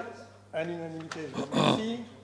Le point 25, l'approbation de la convention d'objectifs et de financement avec la Caisse d'allocation familiale relative à la prestation de services animation globale et coordination du centre social Antoine Saint-Exupéry. Monsieur Yetna. Merci, Monsieur le maire. L'animation globale et coordination est une fonction constitutive d'un centre socioculturel. Celui-ci doit répondre aux finalités et missions décrites ci-dessous pour recevoir la subvention dite prestation de services centre socioculturel, animation globale et coordination. Le centre socioculturel poursuit 3 finalités de façon concomitante: l'inclusion sociale et la socialisation, le développement de liens sociaux et la cohésion sur le territoire, la prise de responsabilité des usagers et le développement de la citoyenneté de proximité. Le centre socioculturel assure les missions générales: lieu de proximité à vocation globale, familiale et intergénérationnelle, accueillant toute la population et veillant à la mixité. Lieu d'animation de vie sociale permettant aux habitants d'exprimer, de concevoir et de réaliser leurs projets. Il est donc proposé au conseil municipal d'approuver cette convention d'objectifs de financement avec la Caisse d'allocation familiale telle que jointe en annexe. Des questions sur cette approbation de convention d'objectifs? S'il n'y en a pas, je mets aux voix. Qui est contre? Qui s'abstient? L'unanimité, je vous remercie. Le point 26, c'est l'approbation de l'adhésion au CIGEF de la commune de Bure-sur-Yvette, dans le 91, au titre des compétences d'autorité organisatrice du service public de distribution du gaz. Madame Mireille Bellatar. Merci, Monsieur le maire. La commune de Bure-sur-Yvette a pour délibération en date du 11 avril 2023 transféré au CIGEF, syndicat intercommunal pour le gaz et l'électricité en Île-de-France, la compétence d'autorité organisatrice de services publics de distribution du gaz. Le comité du CIGEF a ainsi autorisé cette adhésion par délibération en date du 6 février 2023. Conformément aux dispositions du Code général des collectivités territoriales, la délibération du CIGEF ayant autorisé l'adhésion de cette nouvelle commune est notifiée à chacune des collectivités adhérentes au syndicat qui dispose d'un délai de 3 mois pour se prononcer à leur tour. Il est donc proposé au conseil municipal d'approuver l'adhésion de la commune de Bure-sur-Yvette au syndicat intercommunal pour le gaz et l'électricité en Île-de-France. Bon, c'est un petit peu classique. Souvent qu'on passe ce genre de délibération, c'est pas pour ça que le prix baisse. Qui est contre? Qui s'abstient? L'unanimité, je vous remercie. Le point suivant, ce sont les décisions que j'ai prises dans le cadre de mes délégations, et vous en avez sur la feuille récapitulatif. Avez-vous des questions? Monsieur Capmarty. Tout en souhaitant la bienvenue au médecin docteur Nsagloru, ou Nsaroglu, pardon, excusez-moi, tout en souhaitant la bienvenue à ce médecin sur notre commune, nous estimons que, comme pour ses collègues, que la mise à la disposition de locaux, si elle est souhaitable, ne devrait pas être totalement à la charge des contribuables. En effet, le loyer est gratuit, les charges également, ainsi que le ménage. Cette situation pour un métier qui offre une rémunération annuelle moyenne en France de 90 000 euros, soit 7 500 euros mensuels, n'est pas acceptable. Et le loyer et les charges devraient être facturés avec peut-être un montant modéré. Les autres médecins de Montmagny paient, eux, des loyers et charges non négligeables. Cet état de fait constitue donc une discrimination. Oui, ben écoutez, il faut revoir avec le gouvernement la politique qu'ils ont menée depuis des dizaines d'années sur les médecins. Malheureusement, aujourd'hui, si on ne fait pas ça, on n'a pas de médecin. Alors, je voudrais bien savoir si les Manimontois préfèrent avoir un médecin ou avoir ce que vous dites. Je ne pense pas. Quand je les rencontre, je ne pense pas. Oui, bah écoutez, ils exagèrent un peu parce que à 7 500 euros par mois... Il y a même des médecins qui ont été obligés de payer. Excusez-moi, j'étais en train de parler. Il y a des communes qui payent 3 000 à 4 000 euros à un médecin pour qu'il consulte. Oui. Bah oui, bah c'est comme ça aujourd'hui. Peut-être pas en région parisienne quand même, non? Ils étaient... Ah bah si. En région parisienne. Région parisienne aussi. Alors, on est tous en train de se battre pour en avoir un. Bon, enfin, il y en a qui sont complètement cons alors d'aller dans des centres médicaux et de payer des loyers, des secrétaires et tout. Ils n'ont qu'à aller gratos. Vous ne savez pas ce qu'ils ont? Bah, qu'ils ont quoi? Vous en savez rien? Vous prenez Deuil, les médecins, c'est pas gratuit, le centre médical. Vous prenez le centre médical de Montmagny. Le centre médical Carnot à Groguet qui vient d'ouvrir, les mecs, c'est pas gratos. Ils ont payé le centre, ils ont payé tout, la construction, tout. Et c'est ça que je comprends pas. Non, les centres, c'est pas payé par les médecins. Le centre Carnot, il n'est pas payé par les médecins?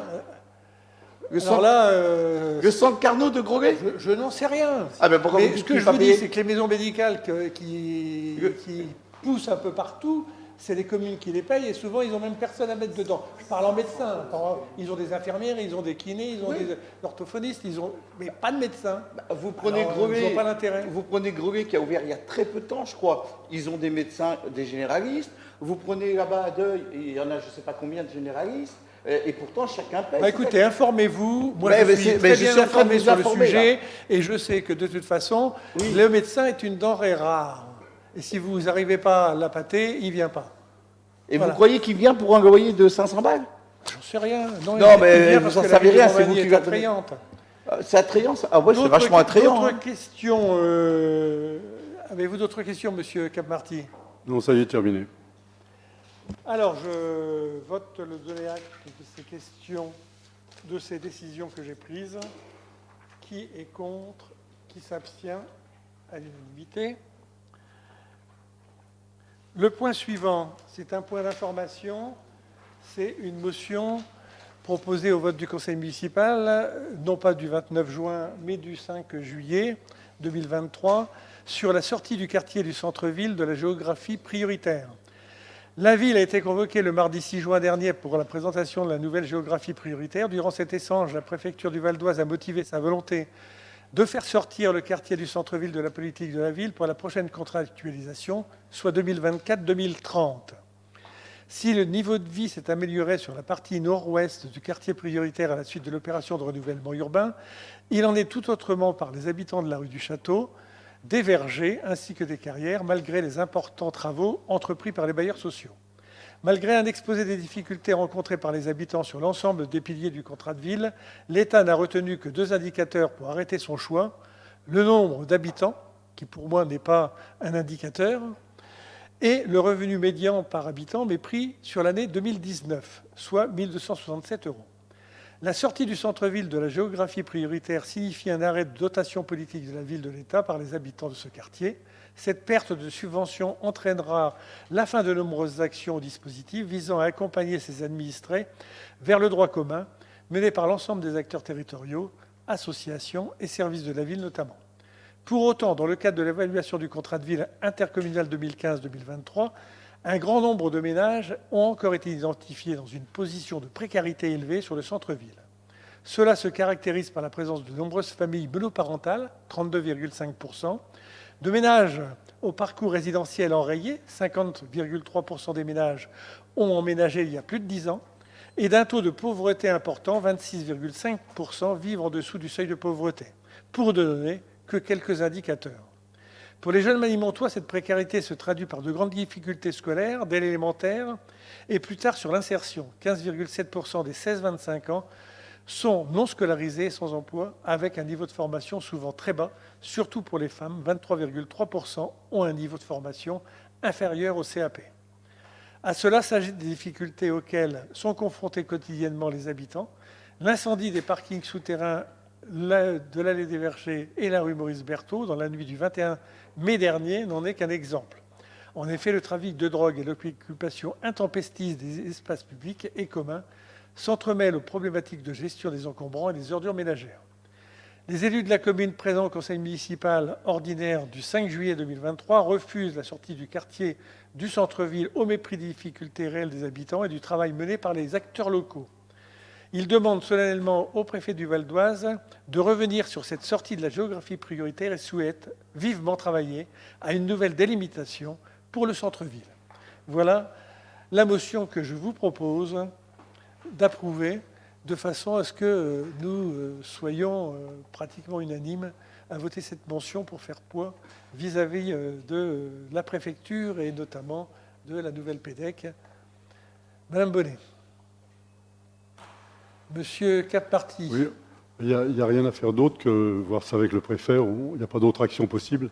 Alors, si, il y a d'autres actions possibles. J'ai déjà vu le préfet et j'ai encore vu ce matin, puisque le sous-préfet est venu à la mairie de Montmagny suite donc à l'incendie de la mairie de mercredi dernier. Il est venu voir un petit peu les dégâts et discuter un petit peu de différentes choses. Et bien évidemment, je n'ai pas manqué de lui parler de cette sortie du centre-ville en QPV et il m'a assuré de son soutien. Donc j'ai bon espoir, mais je pense quand même qu'il est important de marquer le coup ce soir au niveau d'une motion. Excusez-moi. Monsieur Poulot. Juste pour savoir, parce que vous êtes très fort dans les chiffres, cette perte de subvention est de combien à peu près? Pour le contrat de ville, alors c'est via l'agglo, ça doit être de l'ordre de 71 000, plus le PRE, plus toutes les actions que peuvent faire les bailleurs au niveau des halls, etc., et surtout de la médiation, ça représente des chiffres importants. Oui. Et c'est certain que la Sablière, quand elle a su que... Lorsqu'on l'a reçu dernièrement, il y a 15 jours, quand on lui a appris qu'il était possible qu'il n'y ait plus d'exonération TFTB, ils étaient très contrariés sur les actions à mettre en place sur 2024. S'il n'y a pas d'autres questions, je vous proposerai de voter cette motion pour appuyer les remarques que j'ai formulées, surtout au niveau du préfet et du sous-préfet, parce que je crois que le dialogue est un peu difficile avec la PEDEC. Elle me dit, monsieur le maire, mais vous devriez être content, parce que si vous sortez des quartiers prioritaires, c'est que vous avez réussi à améliorer votre centre-ville. J'ai dit, bon, centre-ville peut-être, mais le centre-ville, ce n'est pas les vergers, ce n'est pas les carrières, et ce n'est pas les immeubles de la rue Gallieni. Il y a encore du travail à faire. Donc, qui est... contre le vote de cette motion, qui s'abstient? Tout le monde est pour. Alors, je vous remercie beaucoup. Pour l'ensemble des Manimontois, ce n'est pas pour moi, c'est pour défendre les quartiers prioritaires du centre-ville. Le point suivant, c'est un vœu relatif à la réduction des nuisances aériennes sur le territoire de la commune de Montmagny. Alors, je vais peut-être être dispensé de lire tous les considérants, je pense que vous l'avez lu. En quelques mots, c'est pour réduire les vols donc, au-dessus des villes, pour nous, ville de Montmagny, principalement au niveau de Roissy-Charles de Gaulle, hein, que ce soit au niveau du nombre de vols ou que ce soit au niveau des horaires, hein, puisque on demande un arrêt des vols le soir. Bon, et là, il est demandé entre 22h et 6h du matin. Des questions sur ce vœu, monsieur Cap-Marty? C'est pas une question. Nous sommes tout à fait satisfaits de votre réveil qui arrive enfin après 3 ans de combat des 76 associations comme l'Advo-CNAR contre le Terminal 4 et les nuisances en progression dans nos communes. 25 communes, dont Deuil, se sont jointes à ce refus d'augmentation des nuisances dues au trafic aérien. Montmagny n'était pas représenté le 9 mai dernier devant le ministère et en 2020, 105 élus, dont vous, monsieur le maire, se sont opposés à l'augmentation du trafic avec un courrier à Macron, mais aucune autre action, dont le recours gracieux contre le SCOT de Roissy, n'a été réalisée par Montmagny. Quelles actions comptez-vous faire avec cette motion votée? Intervenir auprès du ministre concerné et du président, porter plainte contre l'État qui ne respecte pas ses accords et la santé de la population? Écoutez, auparavant, ce genre de choses s'était voté au niveau de la communauté d'agglomération. Donc je m'y associais. Donc je n'avais pas à revoter au niveau de la commune. Là, ça ne s'est pas fait. Donc c'est pour ça que je vous propose ce vœu relatif à la réduction via la commune de Montmagny. Ouais, sauf que les autres communes l'ont fait. Alors, je ne vois pas pourquoi nous, on ne pouvait pas le faire. Oui, vous savez, quand vous l'avez fait une fois, je ne vois pas l'intérêt de le faire 2 fois. Enfin bon. Vous ne l'avez pas fait une seule fois. Non, si, je l'ai fait vis-à-vis vous avez de juste la écrit. communauté d'agglomération. Vous avez signé la lettre à Macron, uniquement. Le reste, vous ne l'avez pas fait. Voilà. Donc, c'est une bonne chose, alors Pour si ça, je le fais aujourd'hui. Donc, je vous demanderai de m'appuyer pour ce vœu relatif à la réduction des nuisances aériennes sur le territoire de la commune de Montmagny. Qui est contre ce vœu? Qui s'abstient? Donc, à l'unanimité, je vous remercie. Le conseil municipal arrive à son terme. Le prochain conseil municipal aura lieu le 5 octobre 2023, ici même. Donc, je remercie le public sur le live en direct ou dans les jours prochains en replay. Je remercie les élus et les services municipaux pour la participation à l'élaboration de ce conseil municipal. Et si vous le voulez bien, qu'y a-t-il, M. Bocara? Concernant les dégâts sur la mairie, ça va être réparé quand? Est-ce que l'État va prendre en compte une partie ou tout est à la charge de la commune ou des assurances? Alors pour l'instant, personne ne le sait. D'accord. Normalement, notre assurance devrait prendre une partie, mais elle prendra pas la totalité, bien évidemment. Surtout que ça se chiffre certainement à plusieurs centaines de milliers d'euros. J'ai eu le soir même, de la part du préfet et des sous-préfets, et en fin de matinée, le sous-préfet qui m'a redit que nous aurions des aides. Moi, je ne crois que ce que je vois, donc j'attends. Oui, j'attends déjà, puisque l'expert est passé, que les dégâts se chiffraient. Et après, si vous voulez, pour faire les travaux, eh bien, nous allons faire des devis. Nous allons avoir une procédure d'urgence, de façon à ce que... Mais d'après vous, ça serait une opération blanche pour la ville ou il faudra quand même y mettre quelque chose? Aujourd'hui, on me dit que ça sera une opération blanche, mais je ne crois pas au Père Noël, monsieur Oui, bien sûr. Donc je vous dirai ça en fin d'année, quand les travaux seront faits, quand l'assurance aura remboursé, et voir si c'est moi qui mets le delta ou si c'est l'État. J'ose y croire, mais bon, voilà. Mais vous avez pas fait partie des 220 maires qui étaient invités par monsieur Macron hier pour avoir plus d'infos, je ne sais pas. Je pense que vous avez été invité quand même. J'ai bien évidemment été invité, puisqu'il n'y a que 3 mairies qui ont brûlé dans le Val d'Oise. Le mercredi soir, la mairie de Montmagny, et après la mairie de Garges-les-Gonesse, et puis le lendemain, le jeudi soir, la mairie de Persan. Donc bien évidemment, j'ai été convié à l'Élysée hier, je m'y suis rendu. Voilà, donc le président a écouté toutes les doléances des maires et a fait un peu de calinothérapie. Pardon? Alors, visiblement, on lui a posé la question de savoir si, à partir du moment où c'était des émeutes, etc., c'était des assurances qui prenaient un autre fonds. Il a fallu qu'il voit avec ses conseillers, il n'a pas apporté de réponse immédiate. Oui, il est nul. Moi, voilà, il n'a pas apporté beaucoup de réponses. On était là surtout pour se faire entendre. Je pense que les décisions, il les prendra après, s'il en prend. Et le 5 octobre, on rentrera par quelle porte? Alors certainement pas par la porte d'entrée, ça je tiens à vous l'assurer déjà, parce que pour faire des portes, il va falloir les faire sur mesure.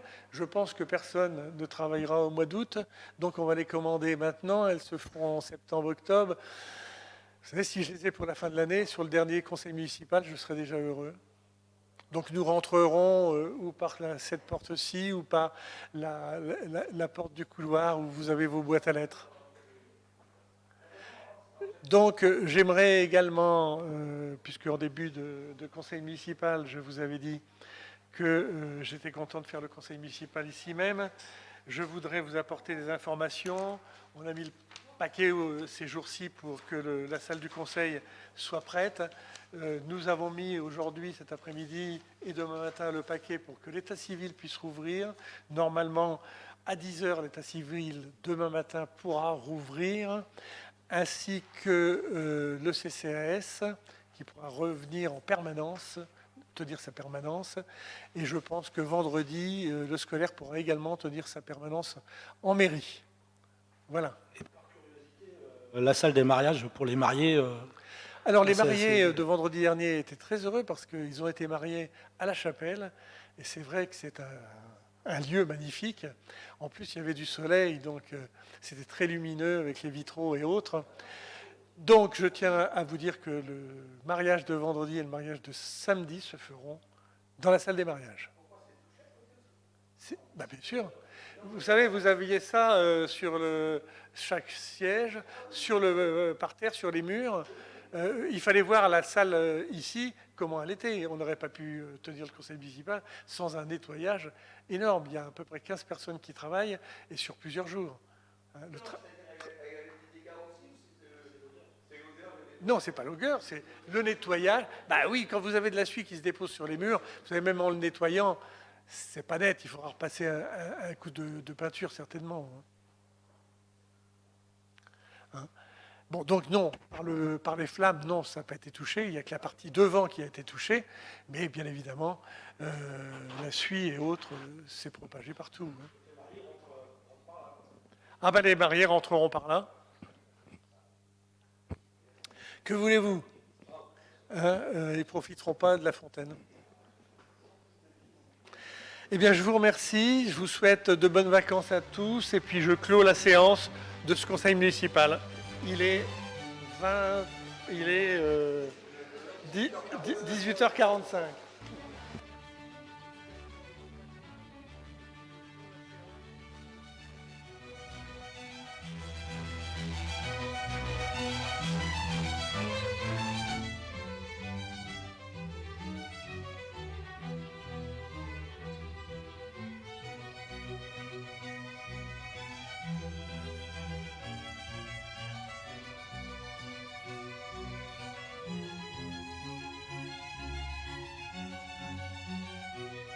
Merci beaucoup, je serais ravi de voir